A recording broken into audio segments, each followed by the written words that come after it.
Live. Hello, and welcome to another episode of Processing with Sam and Malik, a weekly take on life through the lens of husbands, fathers, Philly sports fans, and most importantly, believers. As always, this episode is brought to you by Sam's Community TV, creating content to establish a community through genuine relationship building.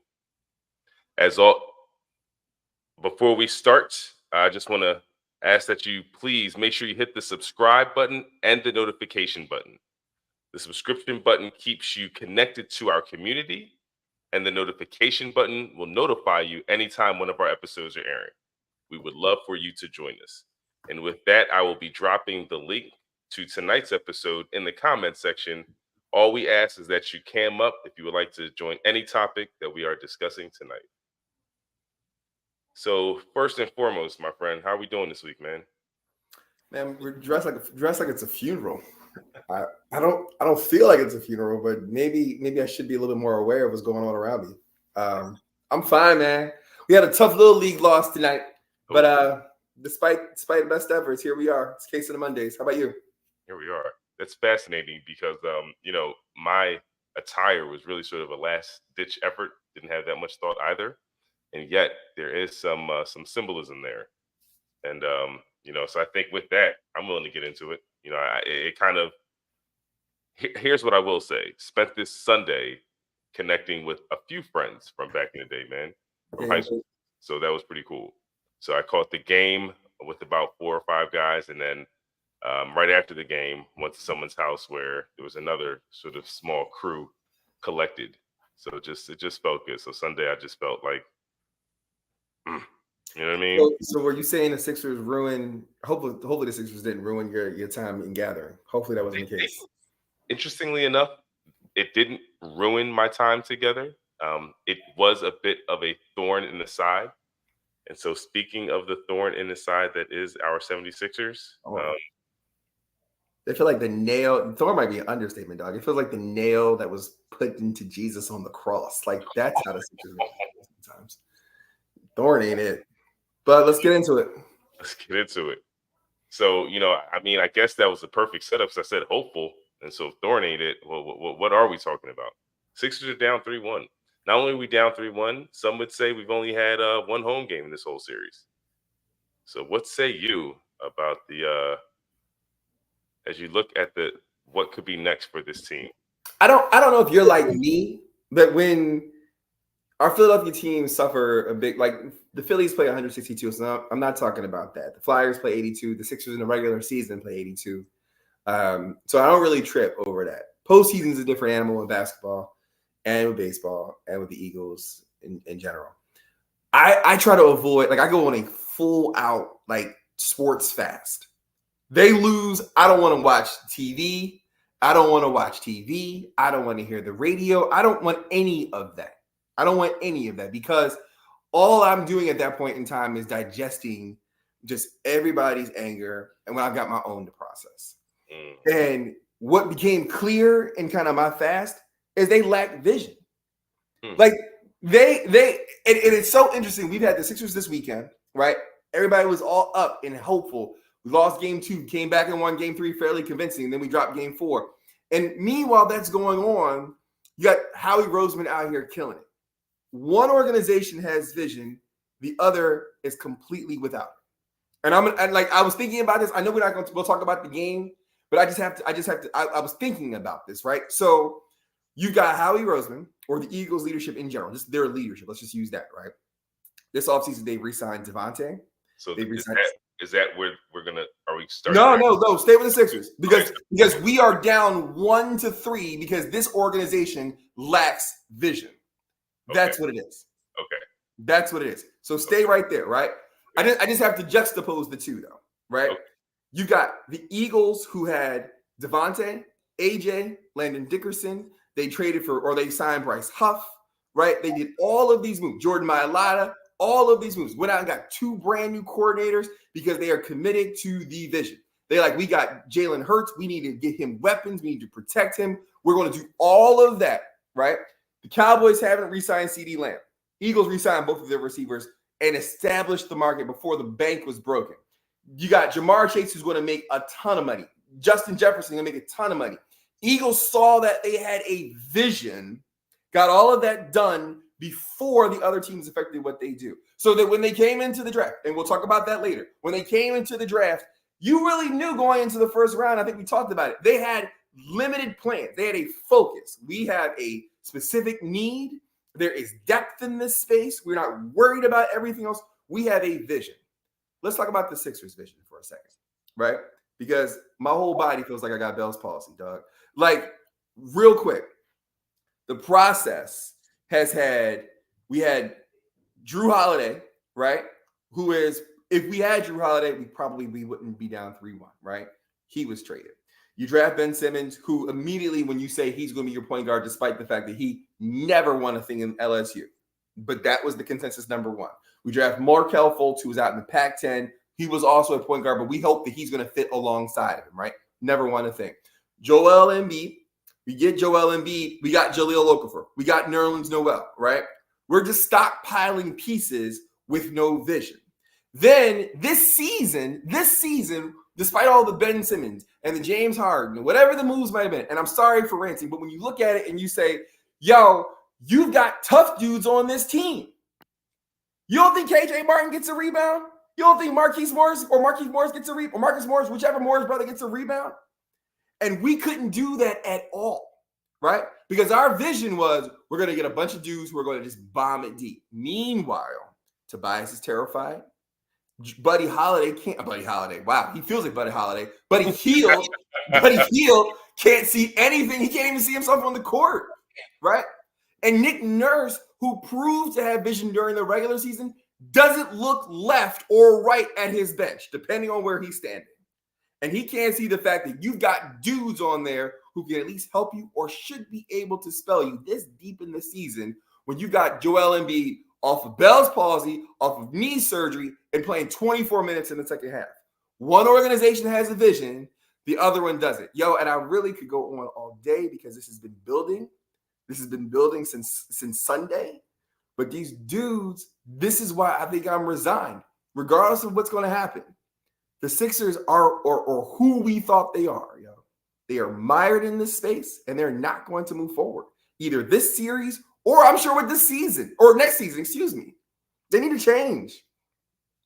A change in ownership. They have to have a change in vision. And the idea that Daryl Morey, and we are, whatever the process is over, right? We're going to go ahead and we're going to try to do the exact same thing. What level of confidence do you have, Sam, that with only Maxey and Embiid under contract next season, basically, right? The only substantial contracts that we have next season, right? That they're going to go out and piecemeal 10 more dudes on the rock, them and Ricky Council. Those two and Ricky Council is basically the only cats in the contract for next year.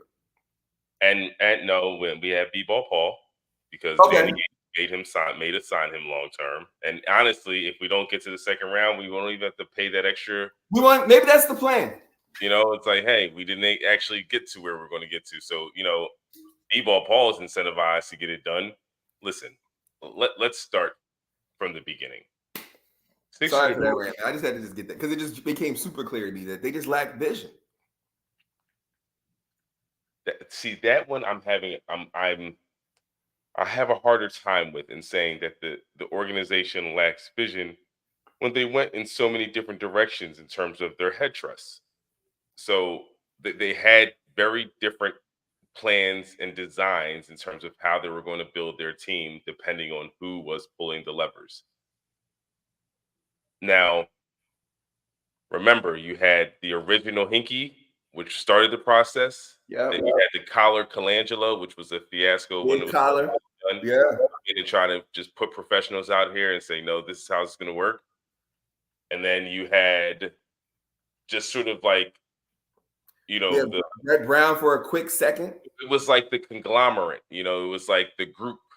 The group then made the decisions with Elton Brand, Brett Brown, and ownership, whoever was part of that representation at the table. Wait, do you remember what they did in that moment, Sam? Say it again. In that moment, that conglomerate, instead of keeping Mikal Bridges, they drafted a 6'4" dude who had some kind of virus and was a center. out of Texas Tech. With that said, they drafted him with the intentions of securing Kawhi Leonard. That was the intent. That was the intent. Now, the fact that they didn't get it done is sort of like the beginning of the end for them, quite frankly, or for him specifically, because you know that this was pushed based off of the relationship he had. And, I know I can get this done sort of scenario that just did not pan out. And Mikal should have always been a Sixer. So that was a blunder. With that said, you then bring in Daryl Morey and you put pros on this team immediately. And here's where I don't look at this as like a vision issue. I agree about the vision, but I think the circumstances created.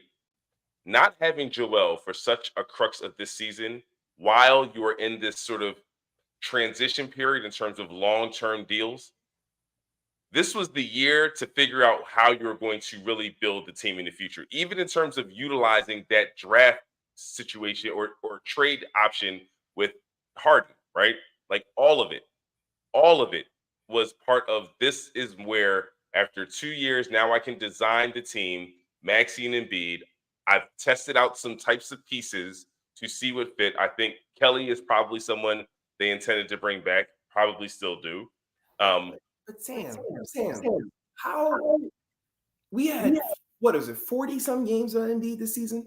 I don't remember what the number was exactly, but ballpark, right? He gets hurt right before All-Stars. So sometime in January, he comes back in the last week of the season. How is it that every single year, no matter who the leadership is, no matter who's on the roster, we have to continue to try and figure out how to piecemeal 10 to 12 minutes a game without Joel Embiid on the floor in the postseason? But it's bigger than that, in my opinion. And that's what I'm saying. To me, the issue is larger than just the non-Joel Embiid minutes. He played 24 minutes in the second half, Malik. I know, and he shouldn't have. Talking about non-Joel Embiid minutes at all. No, but that's my point. The fact that they couldn't figure, the fact that he missed 3 months of the season, and you did not either develop or feel comfortable so that you could actually have non-Joel Embiid minutes, right? But that's what I'm saying. They never have a plan. They never have a plan. This is a bigger issue for the Sixers. The Sixers have to adjust, and they're not willing to, and this is why they're going to lose. This series is not complicated. This is not simply trying to figure out what the non-Joel Embiid minutes look like. This is what is the best team that can compete against the Knicks, period. And you play those guys around Joel Embiid and Tyrese Maxey. The others are giving you, Kelly had 19 last game. Outside of that, these guys have not been giving you much consistently. Oh, listen, I think we're talking from two sides of the same coin. I agree with you. I'm thinking about this. I'm not honoring the topic because the topic is, am I hopeful right now? The answer is hell no, right? I'm already on to the next season. And so what I'm talking about right now is the fact that we just keep to be in this cycle, this perpetual cycle. How you get there matters. That's what I'm saying. The journey is the destination. If you just keep looking up at the end, you're just like cycle. Yeah, I can understand the frustration. But if you're just willing to dismiss that whatever that date was in Golden State, the kid fell on his knee and he had meniscus surgeries out 2 months. If you're just willing to just disqualify that, if we're willing to just disqualify the ball, I'm not. So the reality is, it's easy to say there's a lack of vision because you find yourself in the same spot year after year after year. I believe that there's a common denominator in all of this that I agree with, but I don't think it's as simple as a vision issue. I think there are certain things that continue to complicate how this team tries to build for the future. The reason that there's the lack of the vision, I can see what their challenges are. I can see, and here's the worst part about all of this. They're better, in my opinion, with Pat Bev and Marcus Morris still on this roster. They're better with them on the roster. I think you could, if you had Marcus Morris Sr., then the Tobias Harris minutes that are kind of iffy, you got a guy you can trust to throw in there. Pat Bev and Kyle Lowry, in my opinion, they're interchangeable. I think we're talking about, maybe I'm misunderstanding, but I think we're talking about the same thing because we both agree on the same exact points. Right. The The reason they made the switch for Buddy Hield is because they were even without Joel even playing, they had to make an idea of like this type of caliber playing with the person like this. We're not yes. going to see it right away, but look at his numbers. I mean, Buddy Hield used to be a pro. He used to be a professional basketball player. Something happened. He came here and can't figure out how to play on this team where it feels like all you got to do is find an open spot to shoot the ball. But part of this is, I mean, in every single parlance, in every single barbershop, in every single sports talk show, whatever the conversation is, people like you talk about whether you are capable of rising to a moment, right? Like that's part of the conversation. It was about and I'm not suggesting that Hield is like LeBron James or Kobe Bryant, whatever it is, but part of the analysis has got to be, do you fit? We've seen this before. The leadership, and I agree. I think we are talking from the same side of the conversation. When you say the process is the destination, the fact is that our process goes this way, then this way, and then this way. Right. Because every single win. Go ahead, I'm sorry. Because of the common denominator. And that is? The process. So the only thing left of the process is the process. Correct. And so you're saying, as we try to change our stripes, we keep succumbing to the process. It's one of those things where it's almost like as talent, like Joel, it's like to me, it would be obnoxious if you took one of those positions that other superstar athletes take with their organizations, like, you haven't put enough around me, you got to trade me, like I'm, becoming disgruntled, if you will. Because what the Sixers have endured with having a superstar like a Joel Embiid, who has never, the only time he was available during the regular season was the time Ben Simmons got injured. So it's like, still it couldn't work together. And every year, even in that Toronto series, I had to remind someone that he missed games in that series. Yeah, he did. That actually happened. He did not play every game in the playoffs that year. So the reality is, we as an organization are really so aligned to Joel Embiid. Even when I heard Nick Nurse talking about why he played Joel Embiid, I want to say in game 3 all the way down the stretch. Again, concern about the non-Joel Embiid minutes, but also unwilling to acknowledge that Joel could have used a break and just saying he said he was good, so I'm gonna go with the guy. It's like, that's why I thought you were different from the others. I thought you were the person that they called that can look at a game and be like Eric Spoelstra and say, this is what I need to happen right now.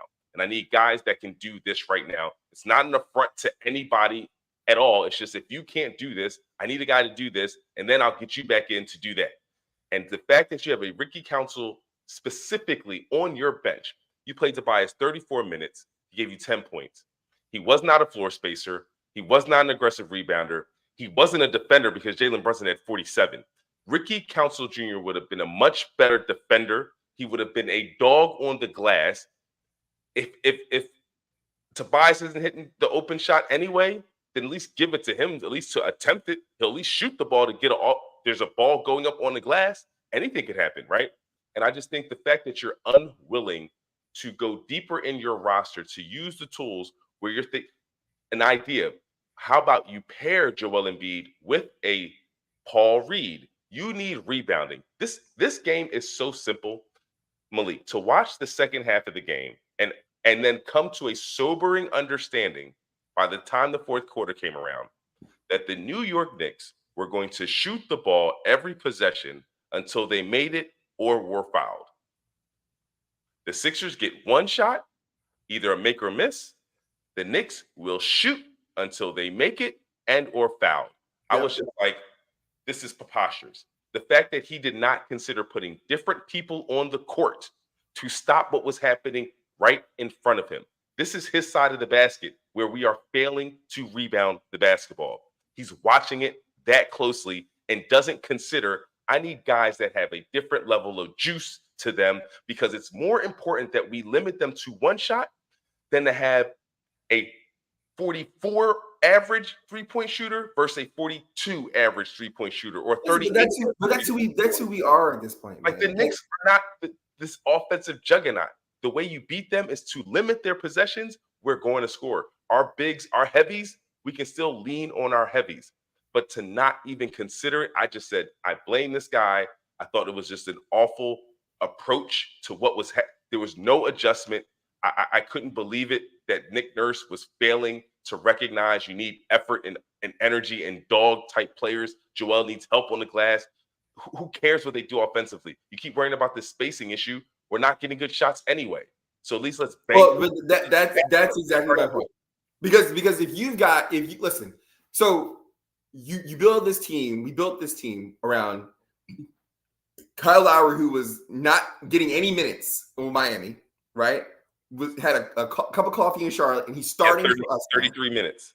33 minutes, right? So this guy was not even a factor at any point in the season. Now he's starting for us, and he's getting 33 minutes in a postseason game, right? So you got that. Then you've got Buddy Hield, who was our put the fear of God, I think was the quote that Daryl Morey had when we traded for him. He's not even on the floor, okay? Cam Payne, who is slight. My point is that there was clearly a way in which we had in mind we are going to score more points, we are going to shoot more threes, and there was never any consideration for anything else. Because your point about Marcus Morris and Pat Beverly, I don't lament the fact that they're gone. I lament the fact that Nurse is like, look, this is our strategy, but we've actually got to move towards bringing other guys in here. KJ Martin, Ricky Council, somebody who is going to punish DiVincenzo. Like Hart is Wilt Chamberlain all of a sudden. This reminds me, this goes back to that first series, the first time those young pups were in the playoffs against Boston, game 2, when TJ McConnell was having a great game 2 when we actually had the lead. And then when he put Ben Simmons in to close the game, the wheels fell off. And it was the beginning of us understanding what Ben Simmons wasn't. Yeah. But in that series, we lost. And the whole time thinking, like, how come you're not playing your athletes? Why do you keep rolling out Ilyasova and Bellinelli in this series? Like, these aren't the guys you need. It was what was his name? Oh, you had Rashawn Holmes, right? He was one guy who was an effort energy guy. You had the kid Ryan Anderson, like he was like a little bit. He was Joel's friend out of Arizona. Wasn't a great pro.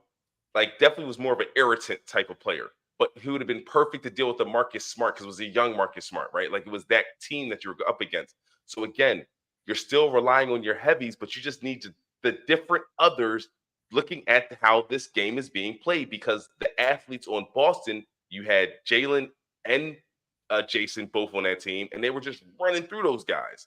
And I'm like, Coach, you've been playing these other guys throughout the year. I understand you have an idea of what your best lineup is, but the matchup is dictating that you need to go deeper in your bench, sacrifice some shooting because you can't stay in front of these guys. And these guys can't get shots off anyway. And that sounds like what I'm saying. These dudes don't look at the bench. They don't look at an alternative way to play, right? It's this way. Here's why this is so embarrassing, in my opinion, because you had to play 40 games without Joel Embiid.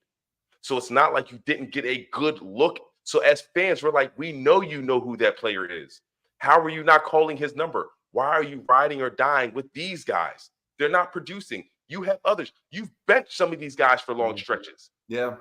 So what's happening? So all of a sudden the playoffs, they're still playing that poorly and you won't go elsewhere? I mean, that doesn't make sense. If Tobias was benched for poor play and he's not showing, like if he's not playing his best, why would he not be on a short leash like anybody else? Yeah. Are you not trying to advance? Or do you just have to advance with these guys? And that's what makes it so confusing to me, because then you see OKC that still goes 10 deep in the playoffs. You still have a Miami that'll play anybody that's available. So it's like, why do some organizations just choose to just play the top guys and that's it? I understand your best players help you win. But if your best players aren't playing at their best, then maybe some of your other guys can offer you the punch you need to get over the hump. And there's no consideration of it. You know what, my hump is going to come like regardless. So do we agree that the series is effectively over? They're not winning 3 in a row. I'll tell you this much. My heart is no longer in this season.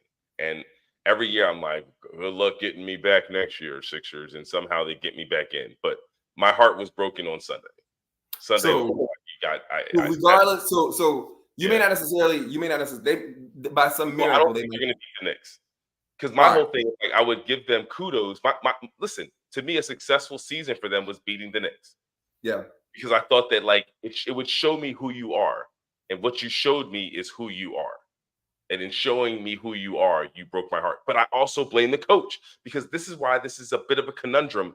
And it puts me always in this trick bag, because Joel is compromised. So rebounding is not going to be his thing. But you're not even helping him. You got Tobias next to him. No, he's not. Tobias, you have Tobias, Kyle, and Kelly. Like, oh, okay, Kelly had what? 3 rebounds. You don't have rebounders in the game, coach. Yeah. And you're playing the best rebounding team in the game. Think about it. Your top heavies are still better than theirs. So just put some more rebounders to offset that margin. It's obviously deciding these games. So if you offset that a little bit, you can still ride your top heavy guys to produce. It's not, you're about to lose. Honestly, man, so I think the larger question is when this ends, right? And it's going to end abruptly and ugly. I don't know if it's going to end the way that we lost in Boston. If he does it and all of a sudden it just turns the tide, I still blame him that we had to wait about 4 games.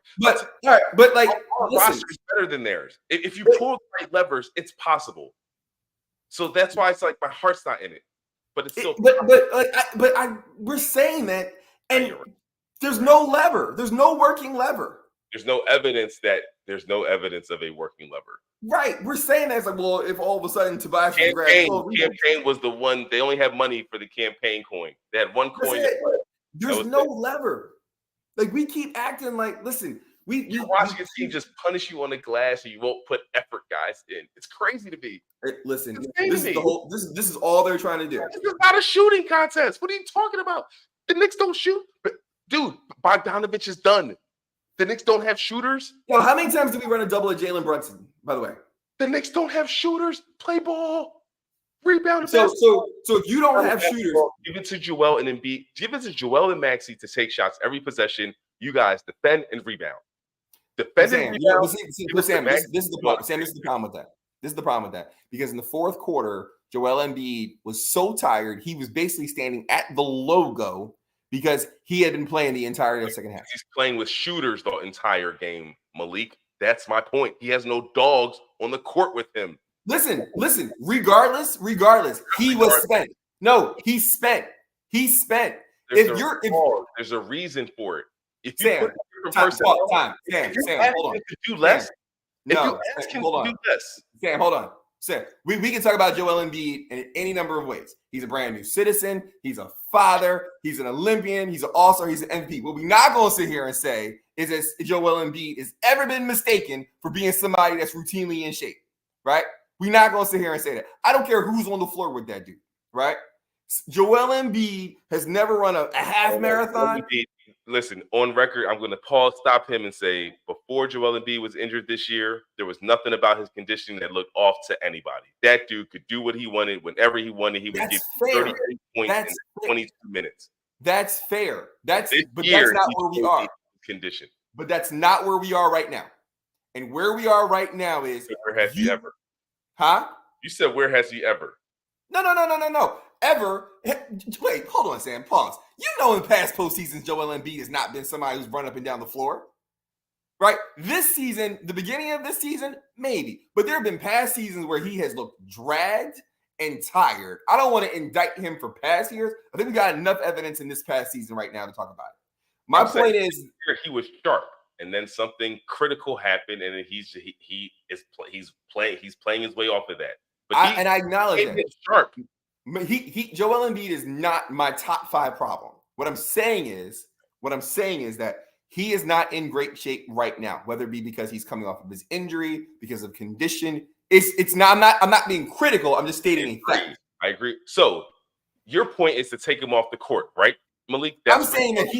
I'm saying, Sam, there's no way in the world in the second half of this game he plays 24. He should have played 24 minutes. Here's the way in the world he can play 24 minutes in the second half. You put the guys around him that he can lean on, Malik. There's a way to spell a guy while he's on the court and doesn't have to exert the same energy. Not with the Sixers. Not with the Sixers. Yes. Not with the Sixers. Sam, not with the Sixers. Because he put on the court around him. Listen, it was after game 1 when we were dominated on the glass. They asked him, would you willing to consider a B-ball Paul Joel Embiid lineup? He said, I have to look at that. I guess he looked at that with his coach and said, nah, because we've never seen it. That's my point. He is choosing to play who he's playing around Joel Embiid. It's not like he doesn't have any other front court type players that he can play around Joel Embiid. They do. They're not putting him in the game because this is where we disagree. Shooting. This is where we disagree. This is our fundamental disagreement right here, right? Is that I got on here and complained about the lack of vision that they've had. They had 40 games. Hold on. No. Because you're moving all over the place. Because now you're talking about the lack of vision. You're talking about the lack of vision again. Listen, Sam, how do you not see that in 40 games that you need to have an offense that works for 10 minutes without Joel Embiid? This is not about the non-Joel Embiid minutes. Again, you and I are fundamentally not looking at this the same way. They aren't losing to the Knicks because of the non-Joel Embiid minutes. They're losing to the Knicks because when the rubber meets the road, the Knicks have more dogs on the court than the Sixers. I don't disagree with that. I do not disagree with that. So this series is not about the minutes when Joel Embiid is not on the floor. I think the fact that Joel Embiid is not getting any rebounds or scoring in the fourth quarter is a direct correlation to the fact that he is dog tired in the second half. I think it's also a direct relation to the fact that you're playing the number 1 rebounding team in the NBA, and your coach still chooses to put shooters on the court around Joel Embiid. I am saying we don't disagree on that. You're down. We don't disagree on that. I don't care how talented you think you are. But Sam, here's the reality. The Sixers are down 3-1. It doesn't matter how good the Sixers think they are. What they're doing isn't working. What you are doing right now is putting you in a position where you're down 3-1. You have to go with Joel Embiid. You have to go with Tyrese Maxey. What can you do differently? What are the Knicks doing that we're not doing? Just so I'm clear. You're telling me that if Nurse couldn't spell him at the end of the third for 2 to 3 minutes and then let him have that break and then spell him at the top of the fourth for 2 to 3 minutes of game. You're telling me Joel Embiid was the one who was supposed to come up with all those rebounds? Do you remember how we lost the game, bro? No.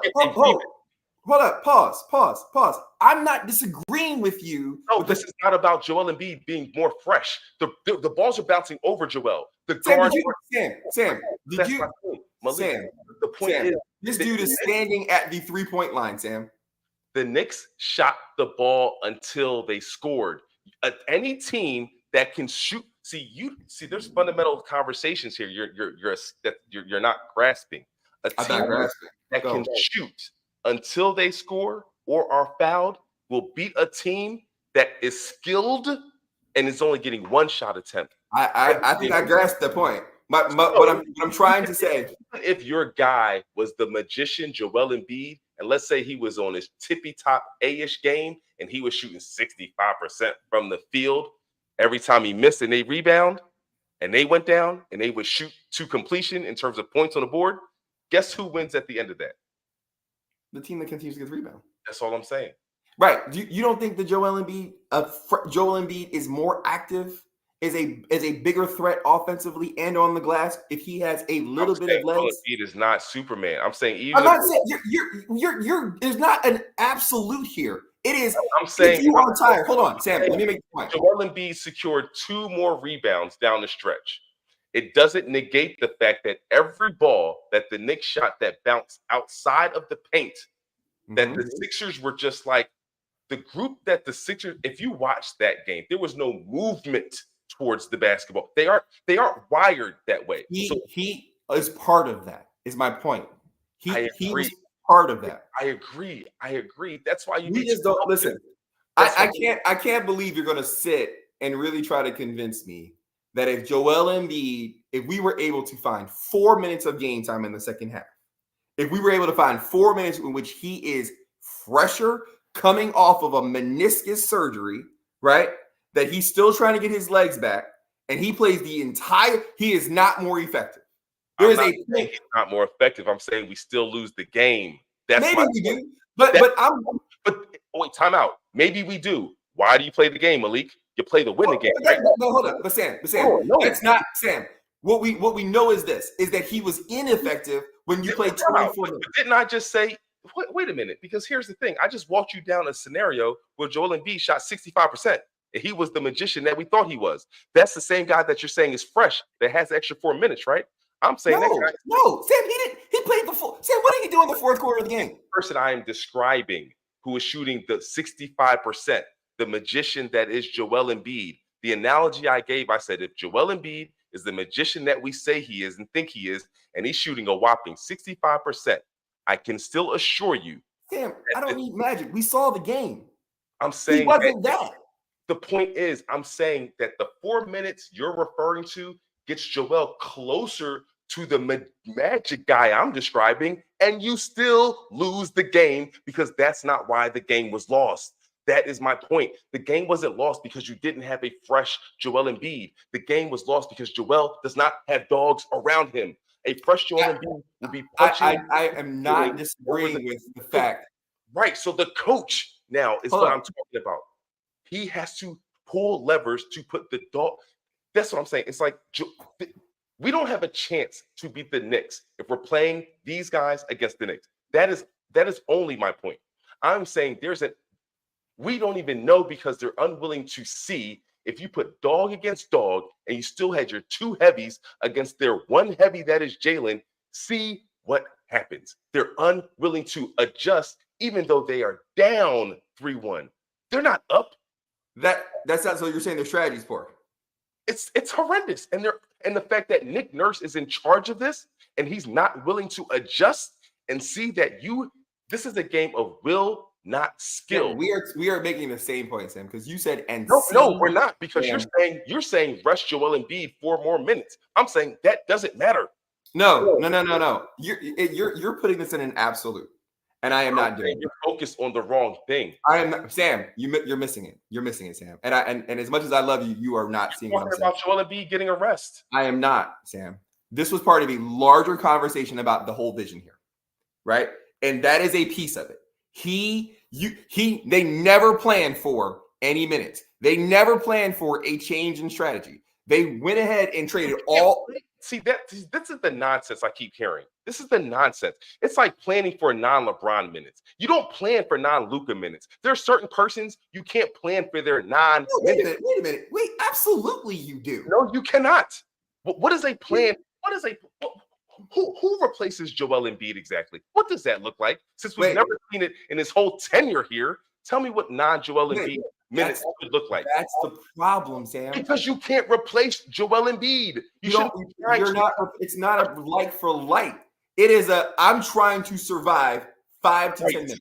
Right. And to survive 5 to 10 minutes when you're getting hammered on the glass means you have to change what you need to do to help sustain those moments. We clearly are speaking from you're athletic, you're gritty, your effort, your energy players. They don't even sniff the court in a series like this.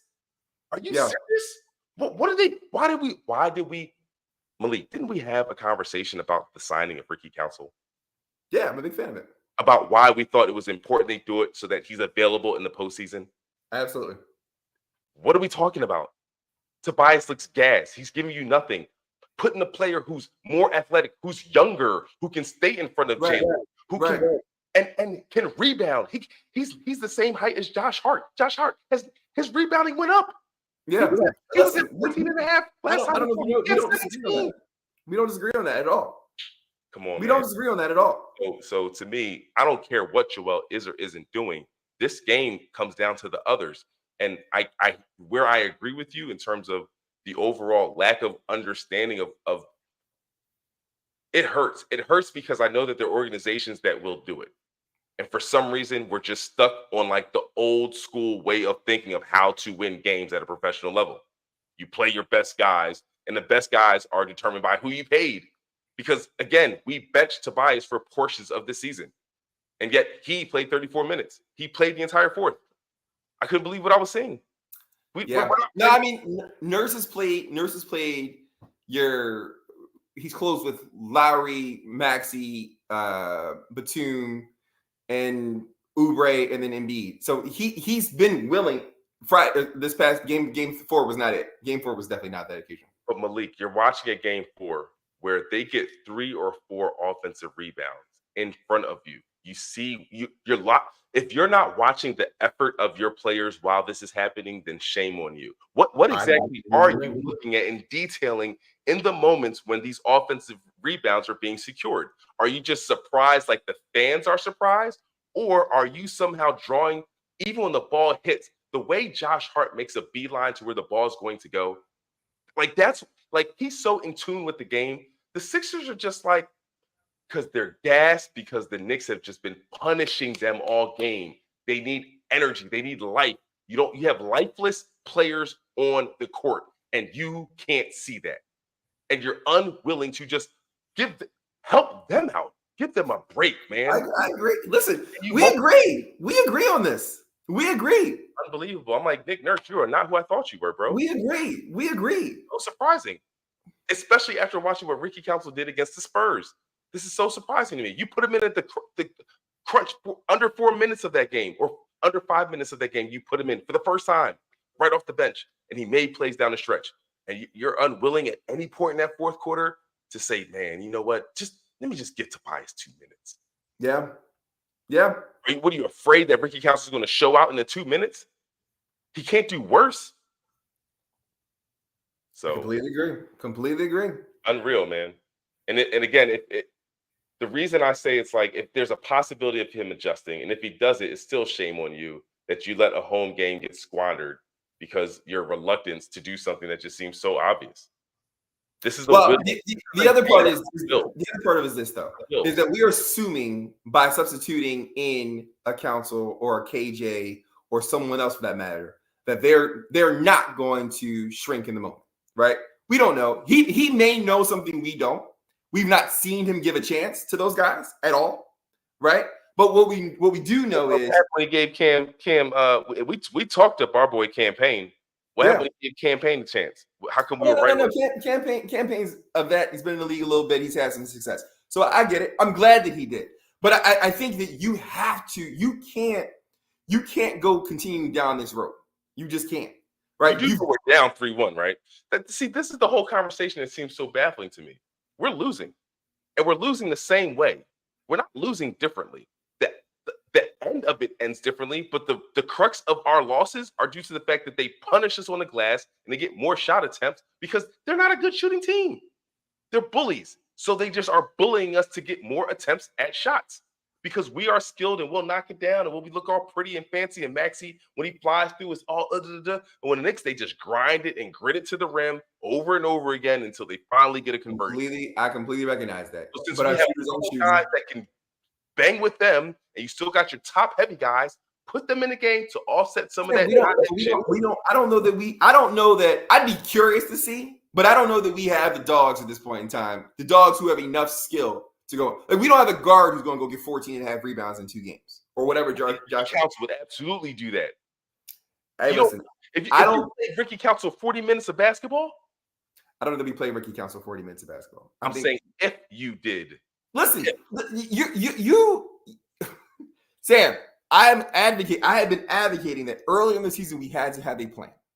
And now, when we need to have another way, you need to switch up styles, right? Yes. We have no plan. We have none. Because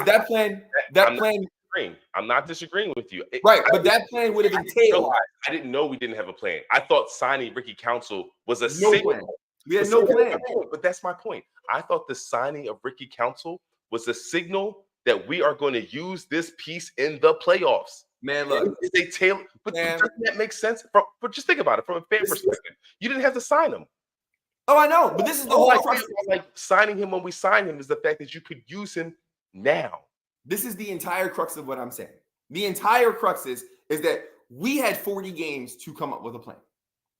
We had 40 games. And we didn't. You can't say that, but that's not. You can't say we haven't, because you could have played Ricky Council 30 minutes. Plan without Joel Embiid. Listen, you could have seen what Ricky Council looks like in 30 minutes. You could have seen KJ Martin at the 5. I have seen Ricky Council in 30 minutes. He continues to show improve. That's my point. We've seen him. They played him in spots. They did not play him in pressure. And he's had multiple 25 plus minute, at least 22 plus minute games. Multiple 22 plus minute games. Ricky Council has played meaningful minutes because you know why? Because he's the type of player, once he gets on the court, it's hard to not keep playing him. He keeps playing his way on the floor. He's a guy that usually you just in and out. I hope we see him. I hope we see him. And again, once we see him, it's just like shame on you. And if we don't, it's still shame on you. I don't trust I don't trust these guys. I don't trust you, Nick Nurse, because you know he could play. You knew Tobias was not, and it's not even about a knock on Tobias or a knock on Batum. It's just understand the fight you're in. You're not in that fight. Yeah. It's that simple. Like, this is not a knock on your players. You're just not in that fight. Use these guys to help you. They are banging Joel Embiid. They're just piling into him on the offensive glass. Do you understand how they're rebounding? They're crashing into his back, knowing that Josh Hart will get the perimeter. He's going to punk all of them for the rebounds, and they're going to throw their bigs into. I'm watching. I see it. I'm watching. I see it. Actively going after the rebounds that they can't just punish Joel on every rebound. That's how it's an attitude. It's an attitude. It's an effort, and the Sixers clearly lack it, right? But the Sixers lack it because the guys they have on the floor, that's not their NBA skill. That's not their skill. That's not their skill. Has the NBA skill of grit. That is why Josh Hart doesn't make the NBA if he doesn't do what he's doing. That is NBA skill. I don't disagree. Play some of your players that are only on the team right now because you know they will play like AI. Speaking of Allen Iverson, do we now agree that this Knicks team does look like that 2001 Sixers team? Oh, no, I agree with you when you said it. It's entirely Thank you very much. Leon Rose, he was AI's agent. They have constructed. That's why this whole series is like painful to me to watch because I love this brand of basketball. They have a guy and just dogs around him. And I'm like, I've seen that before. Wow. And now Jalen's scoring has gone up where he's AI unstoppable. It just looks very different. A small guard who dominates the ball that you can't stay in front of. He goes at the bigs. It doesn't matter, but it just looks different. I love the 01 Sixers as much as anybody, but listen, the Knicks are going to get through this series. They are going to probably beat the Pacers. I hope if Bogdanovich is available, they win the Pacers because they're going to have to score points. Probably beat the Pacers. Probably, depending on that, right? And then, unless Boston completely dies, I just don't see it happen. And then, listen, this Knicks team can beat Boston. I don't care what anybody's saying. Well, listen, Bogdanovich, I believe this Knicks team can beat Boston. Then let's fast forward. I am actively rooting against the Knicks now. Like that's where I'm at. See, I can't. I can. What have the Sixers shown me to want to root against them? Against their like and Joel calling out the fans after that loss. Wait, so we'll talk about that for a quick second, right? Because you know what? Bad. Huh? It was bad. I'm not. What his comment was bad? No, what happened in the arena? That was shameful. Yeah, it was shameful. Over 50% fans, and then they were having an F&B chants in the corridor. And they were doing MVP chants for Brunson and the whole deal. Yeah, it was bad. It was bad. Listen, as quiet as it's kept, right? A couple of years ago, when Jimmy Rollins was here, he talked about the Phillies being a front-running team, right? Got Joel Embiid making these comments. We've got a history with various players on the Eagles, whatever it's been. So it's not completely out the blue. It's not complete. Now, will I defend them? Will I defend the fans and be like, look, Sixers have been mired in this kind of cycle where it's just been an on again, off again, like sadism? Maybe. But the reality of it is, Doug, you can't come into my house act like this. And I don't know if the Sixers organization made the tickets more accessible, jumped up the pricing. Ticket holders sold them. That's what happened. Sixers fans sold their tickets to people who were going to pay whatever the price was. And so they took it, they made money. That's the only way that happens. They sell their tickets. So was he okay? Was he okay? So what is your reaction hearing that statement? I don't love it. I don't love it because not that I think he's wrong. I just think, Joel, if you won the game, you could have sent them home bitter. You could send them home. Like, to me, that's when you make a statement. When Nick Nurse just deflected away from it entirely and said, it's basketball, it's an environment. I don't make too much of it. But to lose and then go in on that, it just felt like, come on, bro. Why didn't you send him home sour instead of just being sour now in a press conference about it? You scored 1 point in the fourth. And I get it. And even him scoring 1 point in the fourth, I didn't look at it like people are slamming him over it. But if you watch the game, I thought he made the right reads. When your shooters aren't even making shots, what are they on the court for? Think about it. Think about what we saw, Malik. We saw shooters not make shots. I want to say they went 9 for 32 from three. We saw shooters not make shots and not even be people on the rebounding side of the ball. Yeah. They weren't even physically there. They would just like blend into the court. So why are they on the floor?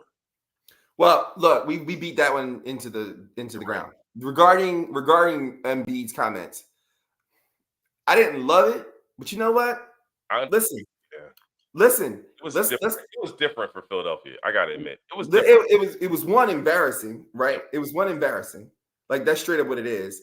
The other thing is this, dog. Like we talk very free, not necessarily we, but as a city, we talk ad nauseum about how we can talk about our own people. It's a tough town.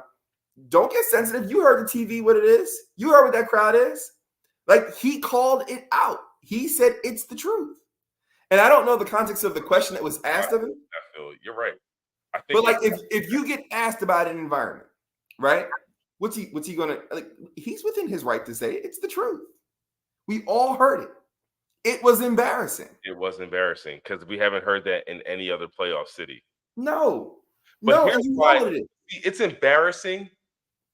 Yes and no. Okay, because here's the thing for me, and this is weird, and I get it. It's embarrassing only because there were more than 50%, if that's true. If it's true that there were more than 50%, then I'm embarrassed. You know, Donovan McNabb line, I'm embarrassed. But if it was at 49%, 48%, here's where I think it's unique. Because no other playoffs has the kind of energy that you saw in that game. Whether or not you want to credit the Knicks fan for it, the game itself it's still a Philadelphia energy basketball game. It's still like ruckus, no fans, and like to see fans next to each other jarring like that. That's Philadelphia. Yeah, you know what? I'm gonna say in a way where in other arenas it's all the one color, and only in Philadelphia it's almost like I'm gonna qualify that. Popcorn go up in the air. I'm gonna qualify that because I don't think there is any chance in the world that if like the Giants are playing the Eagles in Lincoln Financial in the postseason, ain't no way in the world that's happening, right? There's no way in the world it's happening in an Eagles game. But see, you can't. It's different. You got. Well, no. This is why I'm not completely disagreeing with you. I'm just qualifying because you said it's a Philadelphia energy, right? Here's how it could be close under those same circumstances. Let's say the Giants were like Super Bowl favorites and the Eagles just squeaked in.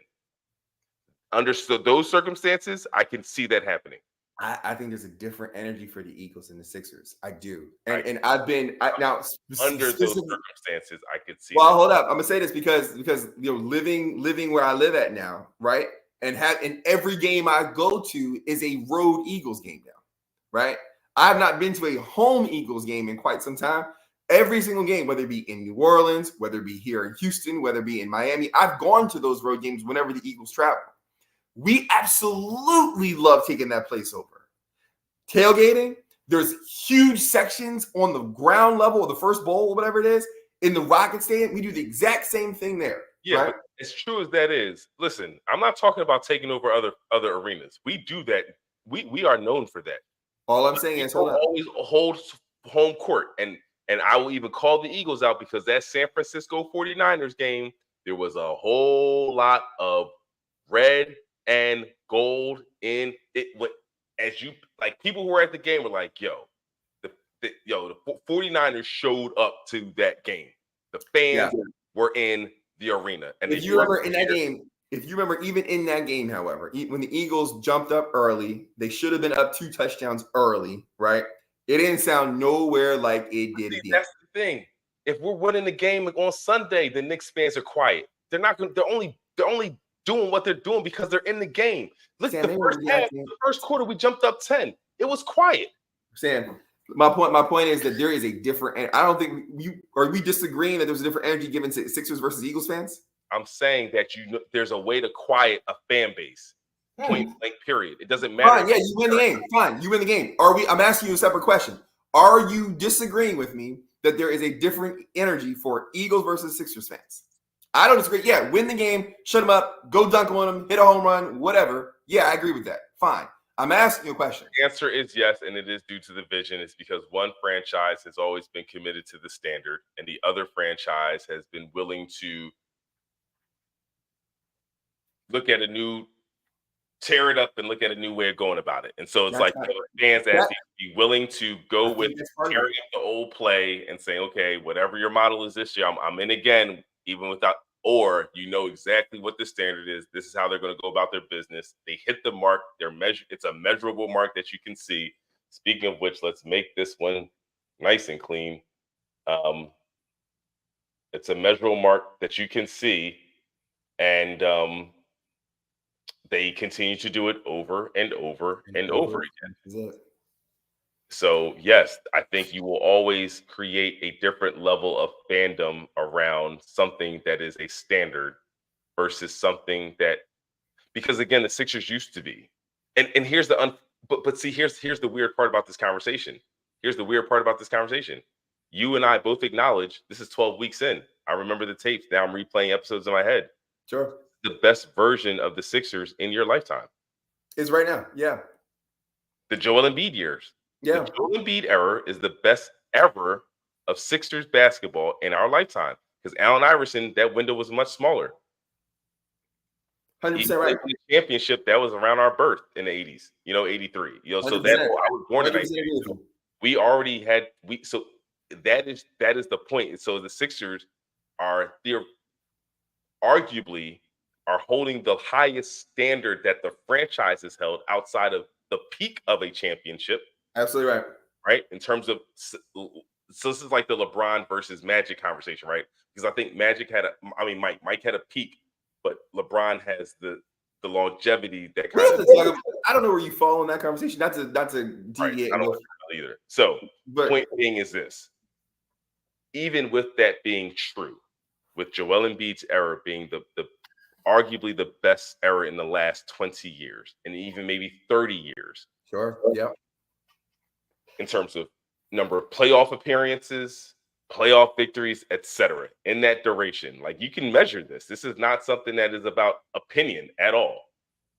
The Eagles, we understand them from Laurie on, right? Like it's beyond. Well, hold up. Let's talk about that for a quick second, right? Because the Eagles had one playoff win under Norman Brady, right? Well, no, I'm sorry, with Randall Cunningham. Excuse me, with Randall Cunningham, right? And if you just kind of go through your eras of your quarterbacks, right? They had some mild success with Rodney Peete. Then we eventually got to Doug Peterson. Then we eventually got to, we had McNabb and Cobbs and all Vicks, all of these guys, right? But from Laurie on, which is basically the late 90s to present day, the Eagles have always been up, right? Not only have they been up, but you've got Saquon. Ray Rose, Laurie's guy. Ray Rose was Laurie's guy. He was his first hire. He was his first hire. First hire. And they went to the playoffs and won. They did. He was coach of the year.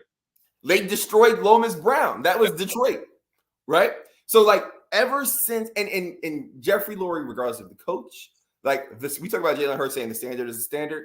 The Eagles' standard, as exemplified this past weekend, has always been up. Let's get into it. First of all, all right. So for all of our fans at home, let me tell you something. Malik and I, when we're on it. And last week we talked about the fact that the Eagles were identifying the cornerback position. I actually even made a take about how the NFL, if you look at NFL history, anytime you have a top corner, generally speaking, you have to move to get them. They don't get selected by the 20th and on. Marquee guys that have longevity, guys that are stars in this league. Under all accounts, the number one cornerback in this draft was selected by the Eagles, and he came off the board at the 22nd pick. Yeah, he didn't have to move one iota, man. This is like Draft Day. You remember that movie? I didn't see it with Kevin Costner. I didn't see it. I watched that, bro. Even my wife Samantha watched it. So like it's a good movie all the way around. All right. It has everything you need in it. My Kevin Costner power rankings start and end with like Robin Hood and then Field of Dreams. I haven't gone past those two. Bro, he does a really good job in Draft Day. It's an exciting movie. But Okay. point simply is that sometimes things kind of just happen for you, right? And so I could imagine what it's like for it to be Howie and seeing like the run on the quarterbacks and offensive linemen. You know, I showed you the tape from Micah Parsons where he's just like, I don't believe this is happening again. He gets his guy, you know, like, and it's the guy. It's not even just his guy. Like Jalen Reagor was his guy when Justin Jefferson was available. This guy, right? You know, so this is not like a Howie's guy, just Howie's guy. Like this is a Howie's guy who is the guy. And then you get Cooper DeJean, who, again, everyone was like, well, if you can't get that guy, then you got to get this guy. You get them both. You get them both. Come on, man. To add to the secondary that we have in terms of the veterans, you see the culture. And then here's the beautiful part about those two draft picks. The quality and character of those persons that were sort of talked about throughout. That's the reason I am excited, just as a 40-plus-year-old man that roots for a team, is to know that like the organization is putting guys on this team that my children can look up to in terms of character.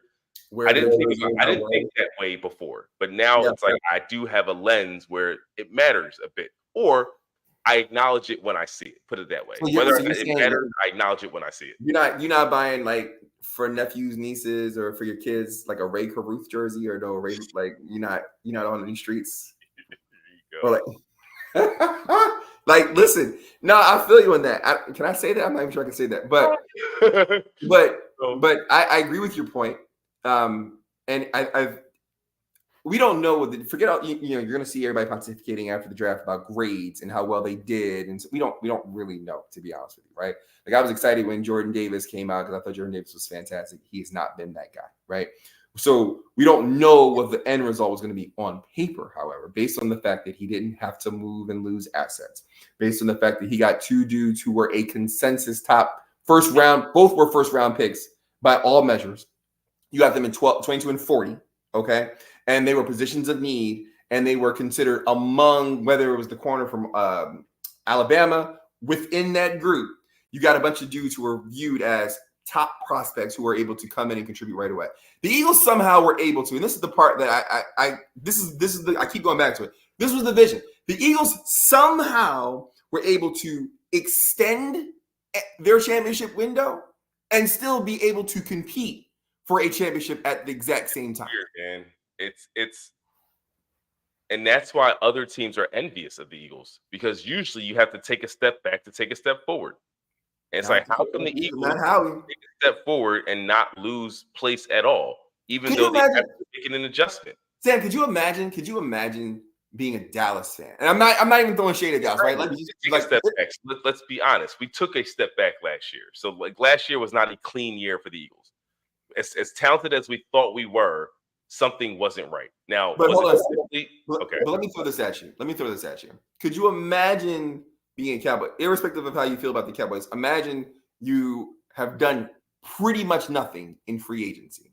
You've got Dak, CD, and Micah Parsons all going public about their either need for or their desire or concern about a new contract, right? Got all that going on.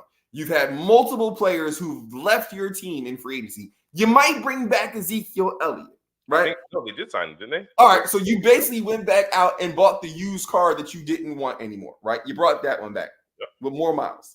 And then on top of that, your draft is basically a bunch of dudes who are linemen who are going to hopefully be equivalents of whatever it is that you lost. Could you imagine this? Like, I thank God. I have to thank God, because part of being an Eagles fan is the fact that like how he makes this interesting at minimum. And here we are again. So the Eagles are up. $3 million that was dropped 15 hours ago on Yahoo Sports. $3 million. So what the hell is that? 1 year deal back with the Cowboys. So they brought Zeke back. Do you do fantasy? We haven't talked. We'll have to talk about this as we get closer to the season. Do you do fantasy sports? Meanwhile, we got Saquon. Right. Wait, but do you do fantasy sports at all? Fantasy sports? No. Fantasy football. Like the leagues? Yeah. I get asked to join a league, I'm weird. So I've won 2 fantasy leagues, and I was a one and done, and they were both leagues were kind of sour about how I participated. Oh, you just dropped the bank and rolled. I get it. I mean, if I pay to play that year, why am I committed for? Maybe that's what I'm going to go with our processing. So let's table that. But this is a good one because I want to ask the question. Like maybe I'm off on the etiquette, but I'm curious, so we can talk about that a little bit later. But I still want to go about the Eagles because in addition to grabbing the corners that we need, again, positions of need, best available, all of the above, it's like crosses every box. Then we talk about needing a pass rusher, right? And so we then, in the 3rd round, get Jalix Hunt, the outside linebacker. Again, I know we're changing our defensive scheme a little bit more 3-4, so I'm assuming he's going to be able to add some edge pressure as well. 3rd round pick, I mean, seems like the kind of spot where you get a guy who, if he's that guy, he can still show improve. I'm excited about how they looked at approaching this draft. And again, the running back they got, I don't know much about him, but what I will say is the Jeremiah Trotter news. When I heard about Jeremiah Trotter Jr. Being drafted to the Eagles, man, I just felt like you've got to be kidding me, man. Like Howie, like this for him to have the free agency offseason he had, and then to follow that up with this kind of draft. Oh, he's hitting doubles left and right. Yeah, there's no question. Like whatever issues you had with Howie in the past, it doesn't matter. Like Howie is in a point in his life in Philadelphia where, in terms of any kind of complaint a player has, we will side with Howie, especially since he locked up Devontae for 3 years, locked up AJ Brown for 3 years, locked up Jalen Hurts for the future. Like he brought in Saquon under a multi-year deal. Like he's showed improve. So I think Howie does something that I think it really can't be understated in the role. There are 32 general managers jobs in the NFL, right? And this guy takes chances, right? Like think about how big it was to hitch all of your wagons to Carson Wentz and then be like, nope, he's out of here. We're going to just eat that cap money and we're going to let him go and move on. Right? Howie is a dude, and maybe he's been emboldened because of Lurie. So shout out to the organization. This gets back to my vision conversation, right? That they're saying we believe that we need to take these bold swings so that we can have bold and dramatic successes, right? Because he does these things. Trading for AJ Brown, big move.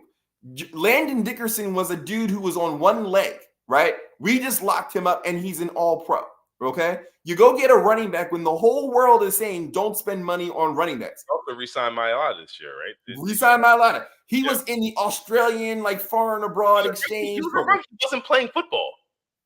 You see what I'm saying? Played football. The Eagles have taken Jalen Hurts was not considered a second-round pick, right? He was considered overdrafted. He was not considered certainly a starter, right? Despite last season being what it was, he's won.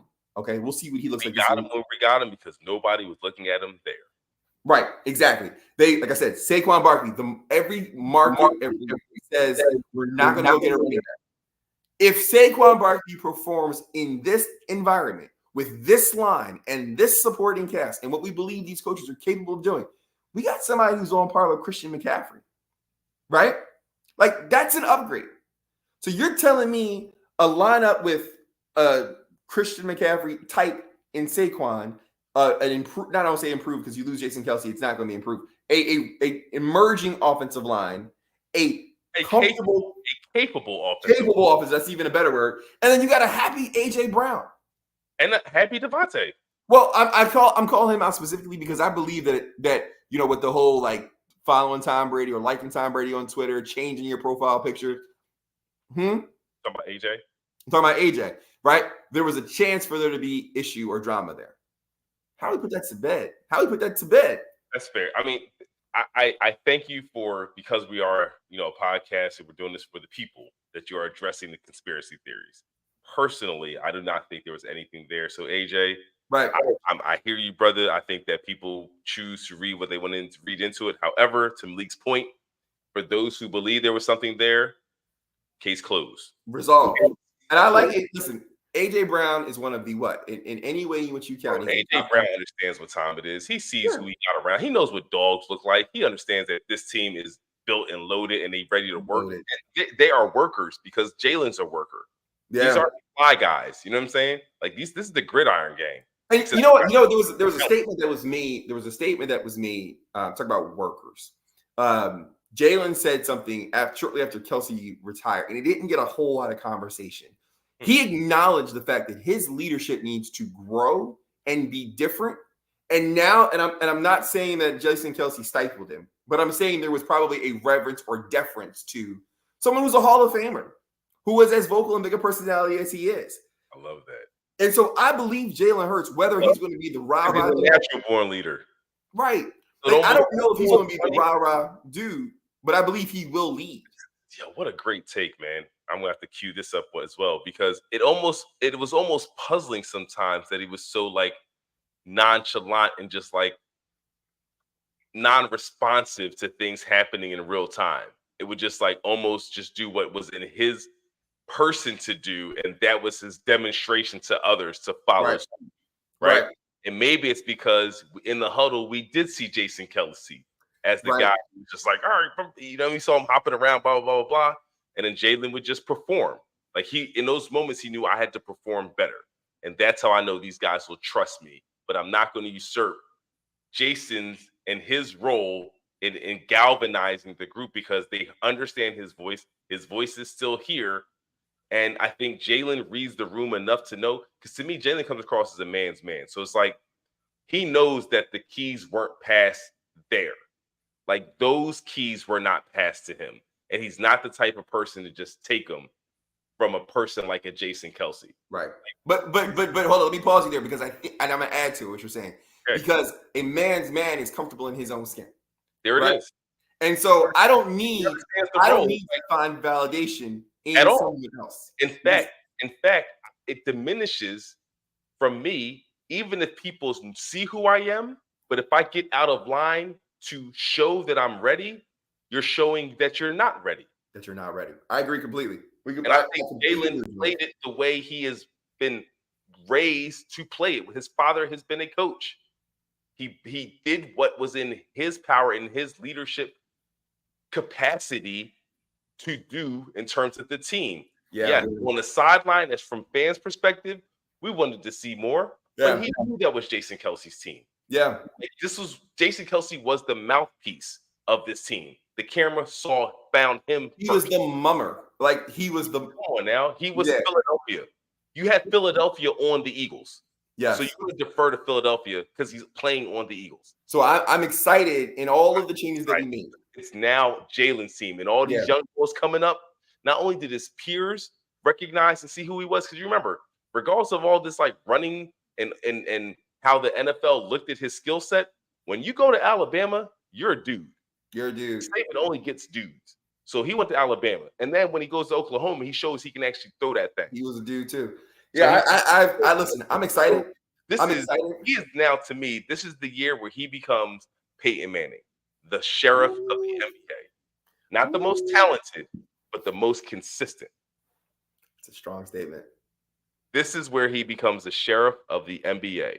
This is the year that Jalen Hurts becomes Peyton Manning 2.0.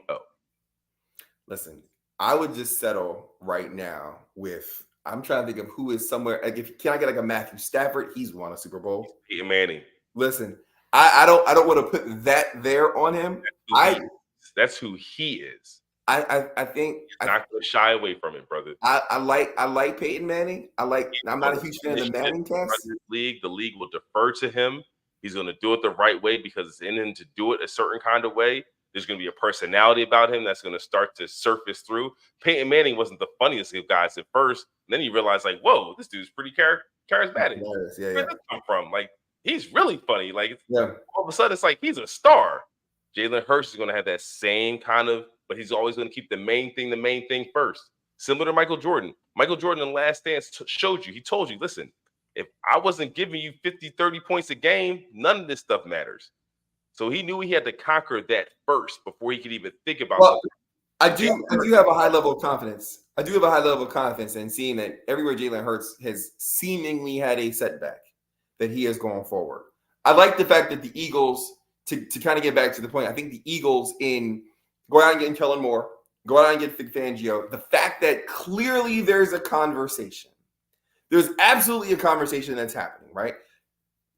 Moore and Fangio are saying to Howie, listen, Fangio saying, I need 2 corners. I need a rush end, right? I need a CJ in the background, right?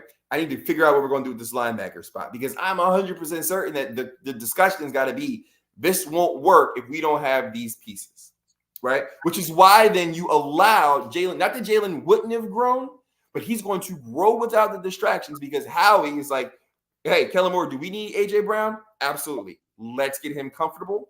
Let's get him capable of going in there and doing work so that Jalen Hurts can go in there. Hurts can be the guy uninterrupted. And I'm looking forward to seeing it, man. It's going to be, listen, as upset as I was about the Sixers and am about the Sixers, the Eagles are all the way up. And we haven't talked about the Phillies. We'll get to them at some point in time. Phillies are all the way up.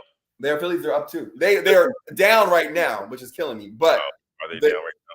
The Phillies are up. This is baseball. But here's excited about what they're doing as well. What the Eagles have done in that regards. And the Jason Kelce component, I think that's a very significant element that you raised. And I'm glad you did, because I think this is finally going to be Jalen Hurts' team. And as much as we wanted to give him credit for being his team, we lamented the fact that we didn't observe the type of leadership characteristics and qualities that we felt were required to bring the team together. But I think a part of it is because, to your point, he deferred to who really was the voice that people lean on inside that building. And he wasn't just going to be something for show. Like, he's not a puppet. He's not just going to appear on Sundays and be something that he's not. And quite frankly, I think we had quarterbacks in the past that did that. And I think the team did not respond favorably to it. Carson Wentz, right? Yeah. Like on Sunday was like, yeah, I'm that dude. And everybody else is like, man, you're only talking to Hurts. You know what I'm saying? Like, you're not even looking our way. You know, so however they received him, they ended up having a shrine for, you know, the other guy while he's in the locker room. You know what I'm saying? For Nicky Foles. So I say all that about Hurts is that I think he's going about it the right way. I think he had to take the lumps the way he took the lumps. I think there's a learning process for him. I think even in deferring to Jason Kelce, I think if he looks back at the season, he would have probably approached it differently in hindsight. However, it's not a negative that he did not. I think it just serves what his footing will be moving forward. I think you have a roster that recognizes that this is the time to show improve. You have the second year of that defensive front that knows that, look, Jalen and Jordan, the 2 J's, the double J's, we need to plug up every run that comes our way. We need to be in the kind of condition that allows us to play 65, 70% of the snaps in the game. I can't just be a 2-down guy. I want to be a 3-down guy. I want to have the effort and energy on the edges, at least from Hunt, or what's it, Hunt, right? The guy we got. Yeah. Huff and Hunt. I understand that Huff only played 50% of the snaps for the Jets, and that's why his numbers, people are like curious about what happens in year 2 if you give him more of a heavy load. Because, like, was he a spot guy and just like won in the spots that he had an opportunity? And if you played him more minutes or had more reps, would he fall more to the mean? That's something we're going to have to discover, right? But let's at least Howie is saying, I got a guy who's proven that he knows how to get to the quarterback. Yeah, we need those guys. Listen, right? We're in a space. You know that? The Riley vets. You got a Slay who's coming in where the number one guy is saying, my guy is Slay. And he's on record saying that when he was in college that my guy is Slay. So it's like, I'm giving you an homage. School me, man. Help me help you. Let's help each other. Let's extend both of our careers. You know what I'm saying? Always has been a professional, in my opinion. Listen. And I think that he was just in a bad situation. But if he can also be a person who's willing to school, and CJG, I love that he's there. Bradbury said he didn't love, like, I'm not saying love in a real way. I'm saying that their personalities, you can tell, like, it was interesting between Bradbury and CJG, but I'm glad he's back. Bradbury needs that kind of person in the locker room again, because CJG calls it like he sees it. Hey, Sam, I don't really know if they're going to be in the same locker room because I keep telling you, you got All gone. Slay, You right. as of right now, Slay, Bradbury, Ringo, Ricks, Rogers, Maddox. Now you just went and got Quinyon Mitchell, and then you got Dijon. And you have Sidney Brown At safety, yes. I'm talking about just dudes who play corner. So I just list corners. All right, so the corner. Okay, sorry. So for the record, let's go to the corners again. Our So- starting corners as of today. as of let's go before the offseason. We're Bradbury and Slay. Bradbury. Right. Okay. And then you got Ricks, Yep. Ringo, Yep. Rogers. Yep. Okay. Then you went out and Avonte Maddox in the slot. Maddox, correct. They brought him back, right? And then you went out and you added 2 dudes, right? So who knows where Cooper's going to land at? He may land at the safety. He may land as a slot guy. Who knows? But all of these brothers land as a slot guy. You know how cool it would be to have a slot guy who hits hard, but can move and guard guys in the slot, and also can help on a run from the slot from that position. Listen, I think that's part of the conversation, right? Because Fangio is known for playing a more zone scheme, right? And so not that I'm sitting here trying to break down X and O's, I'm not that dude, but I think it's recognized that you're going to have to see the ball in front of you and tackle in space, right? Which is a concern based on last season. When you look at Bradbury and Slay, those dudes weren't physical. So you've got to come up and you got to hit somebody, and you got to make sure they get to the ground, because otherwise homeboy is gone. Yeah. But I'm excited, man. I am so excited about what the Eagles have done. I think that they have. I think of all the teams of that have made moves this year. Well, you know what? I'm not even going to compare them to other teams. I'm going to say from the Eagles that I know, the way they've approached this offseason, I think they got culture guys. I think they got guys. Even if you want to, for those who may have issues or objections to the type of personality that CJ GJ is, he's been here before, man. And he has a fan base that is beloved. So like there are persons who identify with exactly who he is in this city. So if you're on the other side of the coin, just know your brothers and sisters here in Philadelphia feel and think the same way he does. You know what I'm saying? So it's like, and that's what I love about it. It's like it truly is a mix of people that want to win at a high level and are willing to be part of something larger, in my opinion. And I think the type of character of the 2 draft picks, at least the top 2 picks, and then and Trot Jr., because there's something there that is so special. It's like this is where the stories are made. You know what I'm saying? Like these are the types of situations where you look at, like, you know, even when they talked about Lito Shepherd and Sheldon Brown being drafted back in the day, you know, like I feel like that was Howie's first years when he got those guys, you know, and so those kind of situations, to me, I'm just like, man, this is exciting, you know. And I have young children, younger than yours. I wish mine were a little bit older in this moment, so I can explain what happened over the weekend. Like they don't care about this stuff yet, right? You know, now they'll reap the benefits of it because as they're coming of age, you know, those guys are 2, 3, 4 years in. They're like, oh yeah, they're really special. And I'm like, I was when they were drafted. But I think that, to your point, vision does. Listen, the Bible says, with lack of vision, the people perish.